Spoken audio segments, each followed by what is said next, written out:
Welcome to the Unseen, a place where real stories whisper from the dark. If you dare, hit that subscribe button and turn on the bell, because each night, a new tale awaits to haunt your screen. My name is Nadia. I live in Carson City, Nevada. I've been working as a night shuttle driver for almost 2 years now. Small van, 6-seater, mostly running between Reno and Salt Lake City.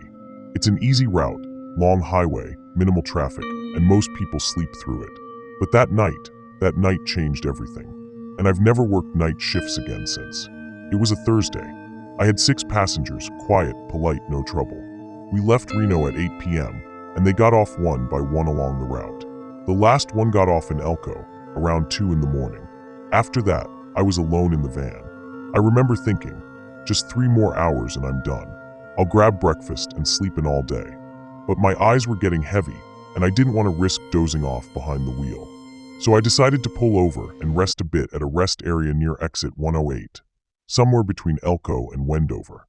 It wasn't a large rest stop, just a single building, a few streetlights, vending machines, and a public restroom. But weirdly enough, the whole area was lit up bright, more than usual. Usually these places are dim and nearly deserted. But that night, it looked almost alive. I pulled in, parked, and went to use the restroom. Everything was spotless, too spotless. The air smelled faintly like lemon disinfectant. The mirrors shined, not a trace of graffiti. I remember thinking, this is strange.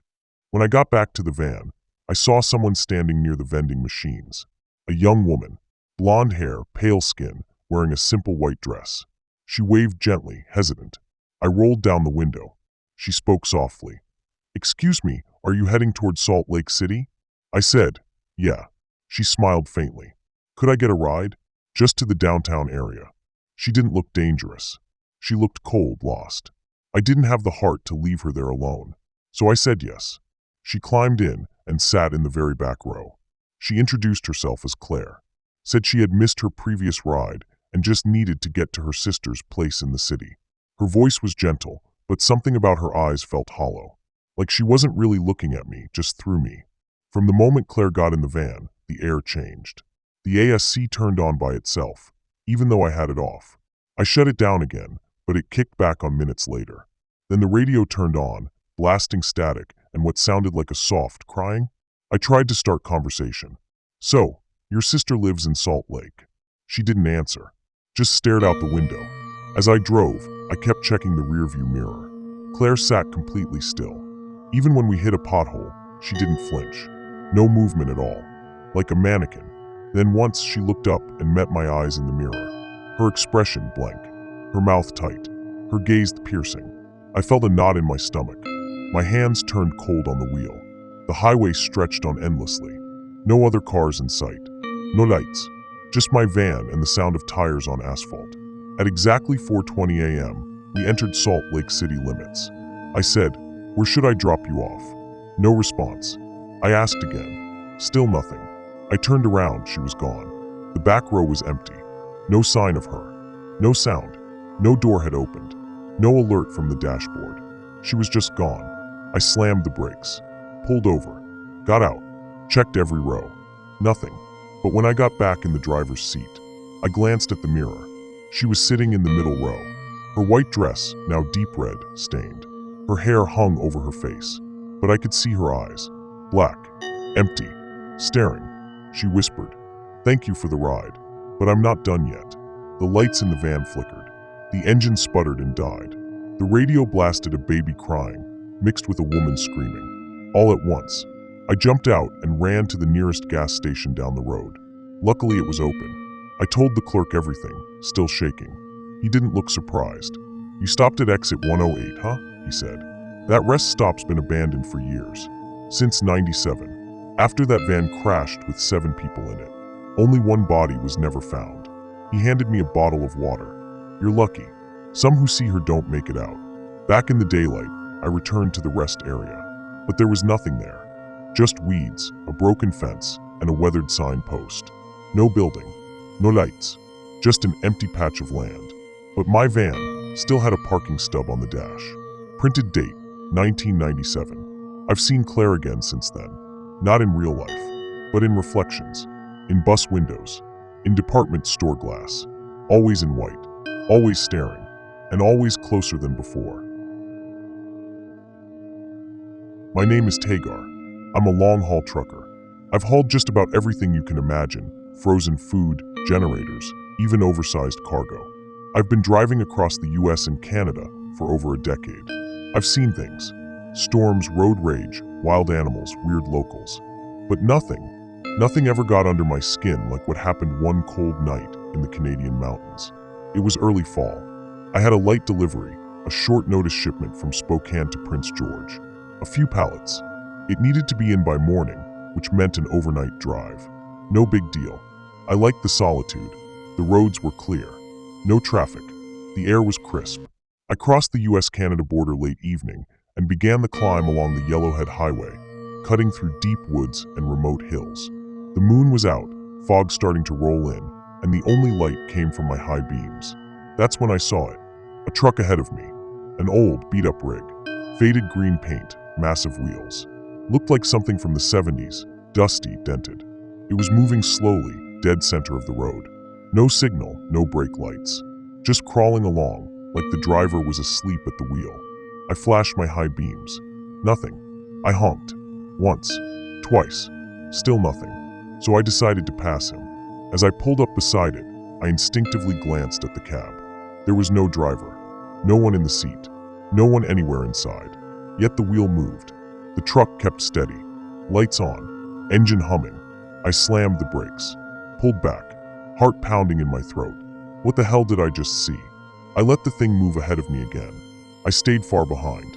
But a few minutes later, I looked into the rearview mirror. It was behind me. No sound. No overtaking. Just there, riding my tail. High beams blasting into my cab. Too close. I sped up. It followed. I went faster. So did it. The truck felt like it was inches from ramming me. Every turn I took, it stayed locked behind me. I turned up the radio to calm down. Static. Then crying. Then a voice, murmuring something I couldn't understand. I shut it off. The static continued. I pulled over. Shaking. I got out, expecting to confront a crazy prankster. I was ready to punch someone out. But the highway was empty. No truck. No headlights. No engine. Just the wind. Trees rustling in the dark. I checked my trailer. There were claw marks on the back. Deep ones. Long, jagged gashes through the paint. As if something tried to rip its way in. I got back inside and looked around. All three mirrors were cracked. Spiderweb patterns. Like something had punched or clawed at them from the outside. I didn't stop again until I hit a 24-hour gas station near McBride. I was pale, shaking, drenched in sweat. I told the clerk what happened. He looked at me for a long second. "You tried to pass it, huh?" he said. "Pass what?" I asked. "The green truck. That old Freightliner." He lit a cigarette. "It's been on this stretch of road since '88. Crashed into a ravine during a snowstorm. They never found the driver's body. Some say he's still behind the wheel, just not alive." I asked him why it followed me. "You passed it. That's the mistake. You're supposed to let it pass you. Never look into the cab. And never, ever stop if it pulls over." Since that night, I don't drive alone through the mountains anymore. And when I do drive at night, I keep the mirrors covered.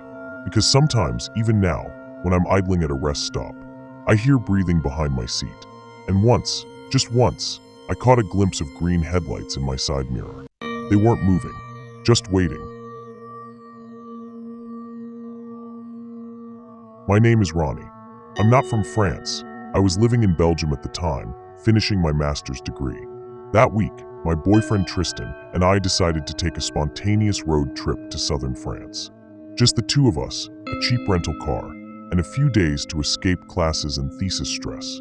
It was supposed to be simple, quiet, fun, a drive, some countryside, wine and cheese. But we ended up in a place I still can't explain, and I've never told this story in full until now. We left Bruges in the morning, passed through Lille, then spent too long in Arras taking photos. Night fell sooner than expected. Our destination was still hours away, some tiny hotel outside Reims. We didn't want to drive that late, but we had no choice. Tristan was behind the wheel. I was dozing off, occasionally checking Google Maps. The A26 highway stretched endlessly through darkness, broken only by patches of fog and our headlights cutting through the void. No buildings, no other cars. Then we saw it. A sign. Small, almost unnoticeable. Aire de Saint Laurent 2 kilometers, that's a rest area. I looked at the map. Nothing. Not even a gray pin. Doesn't show up, I said. Tristan shrugged. Maybe it's new. Weird. Still want to stop? I really have to pee. Good enough. We pulled in. The first thing we noticed was how perfect everything looked. Freshly paved road, white parking lines that hadn't faded. Street lamps lit every corner. No flickering, no buzzing. Just a soft, golden glow. There was a building, small and retro, like a 1970s diner. It had neon lighting, glowing in green and yellow. Cafe/toilets. No branding. There were no other people. Just one dusty red car parked at the far end. No plates, no stickers. The silence was thick. The kind of silence that presses on your eardrums. Tristan muttered, "This place feels weird." We got out. The air smelled clean, but too clean. Like overly sterilized lemon cleaner. No bugs. No sound. Not even a breeze.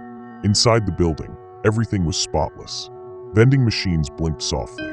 Plastic chairs. Faded posters in French. The restroom sign pointed left. "I'll be quick," I told him. He nodded and sat near a vending machine. The restroom was sterile. White tiles. Soft music playing. Everything was too quiet. As I washed my hands, I glanced up and froze. I had no reflection. Not distorted. Not blurry. Just gone. The mirror showed the sink, the walls, the soap dispenser. But not me. I backed away. Stared. Nothing. I whispered, "Tristan." No answer. I ran back outside. "Tristan, come here." He followed me in. "Look." He stared at the mirror, then looked at me. Then back at the mirror. His face turned white. "Where are we?" "We need to leave." We rushed out, got into the car. He turned the key. Nothing. Dead. The lights inside the rest stop began flickering. One by one. Starting from the far end. Closer. Closer. Then they began turning off. Click. Click. Click. Darkness crawling toward us. And then we heard it. Footsteps. Slow. Dragging. Gravel shifting under weight. But there was no one outside. Tristan locked the doors. I held my breath. A flicker of movement in the corner of my eye. I looked toward the diner window. People. Sitting at the tables. Still. Rotting. Their skin gray, stretched tight or hanging loose. Open mouths. Blank stares. As if frozen in time mid-meal. And at the front, standing at the window, was a woman. Hair white and tangled. Eyes sunken. Wearing a polka-dot dress, like from an old movie. Her hands pressed to the glass. Her lips moving. But no sound came out. Just mouthing something again and again. Faster. I screamed. Tristan turned the key again. The car jerked, then roared to life. We spun out of the parking lot and onto the highway without looking back. Well, I didn't mean to look. But I did. Just for a second. And the rest stop was gone. Not dimmed. Not faded. Gone. No building. No lights. Just forest. Just a field of trees and a half-broken wooden sign that read, "Air for me/closed." We drove in silence for the next hour. Once we reached the hotel in Reims, the receptionist asked if everything was okay. We looked pale. I asked him casually if he knew Aire de Saint Laurent. He frowned. "That place? Yeah. Burned down. 1999. Bus crash. Everyone died. Was never rebuilt. Then what the hell did we just visit?" He looked at me like I was joking. "You didn't." We checked again. No sign on maps. No reviews. Not even an abandoned pin. But the next morning, in the dashboard compartment, beneath the manuals and maps, there was a parking slip. Stamped. Slightly burned at the corner. The name, Aire de Saint Laurent. The date, October 14th, 1999.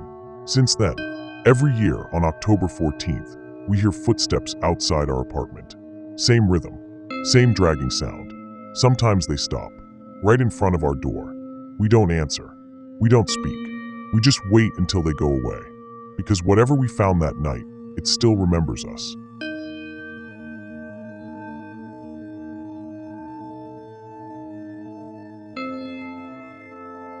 My name is Leo. I'm a field radio technician. Been doing this kind of work for years. Mostly it's technical, boring, and long drives through nowhere. But it pays the bills. I've worked in different parts of Argentina. Mendoza is one of the loneliest regions I've ever driven through. You get long stretches of highway where the only thing you'll see for hours is a mountain shadow or a half-dead tree. But one night, somewhere between San Rafael and Malargüe, something happened. Something that still chills me to the bone every time I think about it. It started like any other workday. I had just finished installing an emergency comms relay for a mining crew far up in the mountains. The job ran late, took longer than expected. By the time I packed my gear, the sun was dipping behind the peaks. I had maybe 2 hours of light left, tops. I knew I should have stayed the night in San Rafael and left in the morning. But I was stubborn. I thought I could beat the darkness. Big mistake. I was riding my dual sport motorcycle, a tough little bike that could handle rough roads. Reliable. Never gave me trouble. The highway was empty, the sky already that deep purple color that comes right before full night. I had the visor of my helmet cracked open just a bit. The cold air stung my face. After about an hour, I saw her. A woman, standing by the side of the road. She looked out of place, very out of place. White hair, long skirt, thin shawl wrapped around her. Like she stepped out of a photograph from the 1950s. Her skin looked pale, but not sickly, just drained. She raised her hand slowly, like asking for help, but not in a rush. I slowed down. Her eyes met mine as I pulled closer. She didn't speak, just looked. I could see her lips trembling. Finally, she said in a whispery voice, "Could you take me to the bridge?" I hesitated. I knew the area. The only bridge nearby was way west, barely marked on maps. It led to an old mining path that hadn't been used in years. Something about her didn't sit right. But her voice, it sounded like someone tired. Someone who'd been waiting a long time. I nodded. She climbed on. Her grip around my waist was so light I almost didn't feel it. As we started riding, the air dropped 5 degrees colder in minutes. I could see fog starting to creep out from the sides of the road, low and heavy like breath from the mountains themselves. And then, my engine coughed. Not loud, just a quiet choke. Once, then again. I just had it serviced. We kept going. She didn't say a word. She didn't move. But after a few kilometers, she did something that made every hair on my neck stand up. She leaned forward slowly, until her chin was almost touching my shoulder. Then her arms wrapped tighter around my waist. Not in fear, not for balance, but with purpose. I felt it, the cold, seeping through my jacket, like ice crawling into my spine. I tried not to panic. I just kept riding. The fog got thicker. The road narrowed. Eventually, we reached the bridge. It was ancient, wood and rusted iron, the kind that creaks even when no one's on it. The moon peeked out, lighting just enough of the scene for me to see the mist rolling under the bridge. The river below looked like black ink. I stopped the bike. She let go of me slowly and stepped off. I turned around, and for the first time, I really saw her face. Her eyes looked too deep, like there was nothing behind them. Her mouth opened as if to say something, but her voice was different this time. It echoed, too smooth, almost like two people speaking at once. She said, "Thank you, my son." I froze. I don't have a mother anymore. She passed years ago. This woman didn't look anything like her. She walked toward the center of the bridge. Then she vanished. No fade, no blur, just gone. I waited for 10 seconds, maybe 20. Then I turned the bike around and rode as fast as I could. The road felt different, like it had changed, like I was being watched by the mountains themselves. The fog didn't clear. My helmet visor fogged up no matter how many times I wiped it, and I could swear I heard footsteps behind me, matching the bike's speed. I didn't stop until I reached a small gas station on the outskirts of Malargüe. The guy behind the counter looked at me like I was a ghost. "You okay?" he asked. I told him what happened. He stared at me for a long time. Then he said, "She asked you to take her to the bridge, didn't she?" I nodded. He exhaled hard. "That's Rosa Elena Garcia. Died in 1972. Her son never came back for her. People say she still waits." I asked him how he knew. He just said, "You're not the first. You probably won't be the last." I stayed in a motel that night, barely slept. But the story didn't end there, because 2 weeks later, I started having dreams. Always the same. I'm riding that bike. I feel the wind. Then I feel her hands. I see her reflection in my helmet visor, though she's behind me. She whispers things, words I don't know, words I feel more than hear. And every Friday morning, my bike's parked outside, covered in dust and dead leaves. Even if I locked it in the garage the night before, even if I removed the keys, even if I never touched it, sometimes the gas tank is half empty. Sometimes it smells like river water. Once I found a white hair caught in the chain. I haven't touched that bridge road since, but I know the way, and I think the bike does too. If you feel someone watching you tonight, maybe you're not alone. Don't forget to like, subscribe, and ring the bell, because in the shadows, another story is waiting. See you on the darker side.